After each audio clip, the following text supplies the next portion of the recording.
দেশে এইচএমপিভি সংক্রমণ রোধে বেনাপোল ও সাতক্ষীরা সহ অন্যান্য ইমিগ্রেশনেও সতর্কাবস্থা জারি করা হয়েছে। দর্শক, এই বিষয়ে বিস্তারিত জানাতে আমাদের সঙ্গে যুক্ত হচ্ছেন আমাদের সহকর্মী পঞ্চগড় থেকে সরকার হায়দার।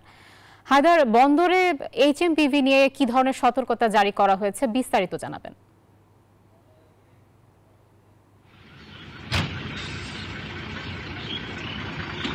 আপনাকে ধন্যবাদ।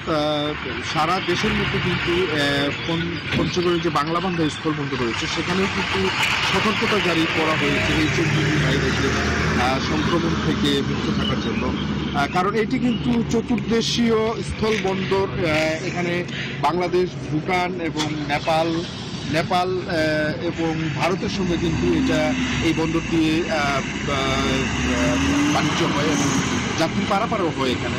তবে এখন কিন্তু যাত্রী পারাপারের কিছুটা ভারতের ভিসার সংকটের কারণে কিন্তু যাত্রী পারাপারের সংখ্যা একটু কমে গেছে, কিন্তু বাণিজ্য কিন্তু খুবই সেখানে কিন্তু চাল আমদানি হচ্ছে, পাথর আমদানি হচ্ছে এবং এখানে কিন্তু ভারতীয় এবং যে ট্রাক স্বাস্থ্যকর অল টাইম হানিকম্ব, সব সময় অল টাইম হেলদি লাইফ রয়েছে, তাদেরকে কিন্তু সতর্কতার সঙ্গে এখানে দেখা হচ্ছে। ইমিগ্রেশন পুলিশ আমাদেরকে যেটা জানিয়েছে যে এখানে কিন্তু সবাইকে নজরদারিতে রাখা হয়েছে। যারা বিশেষ করে ভারত থেকে বাংলাদেশে প্রবেশ করছে তাদের জ্বর বা এই ভাইরাসের কোনো উপসর্গ যদি আছে কিনা তারা কিন্তু এটা লক্ষ্য করছেন এবং আমাদেরকে যেটা জানিয়েছে যে তারা সবসময় প্রস্তুত রয়েছেন এ ব্যাপারে এবং উপর থেকে যেটা নির্দেশনা এসেছে যে এরকম কোনো রোগী সঙ্গে যদি দেখা হয় বা খুঁজে পাওয়া যায়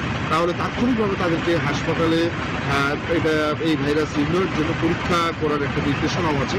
আমাদেরকে এভাবেই জানিয়েছেন ইমিগ্রেশন পুলিশ এবং বন্দরের অন্যান্য কর্তৃপক্ষ যারা রয়েছেন তারা বলছেন যে তারা সতর্ক রয়েছেন এই ব্যাপারে এবং এই সীমান্ত এলাকা দিয়ে কিন্তু ভারতীয় যে চোরা কারবারির একটা সিন্ডিকেট রয়েছে, বিশেষ করে গরু এই বিভিন্ন সীমান্ত দিয়ে কিন্তু পারাপার হয়।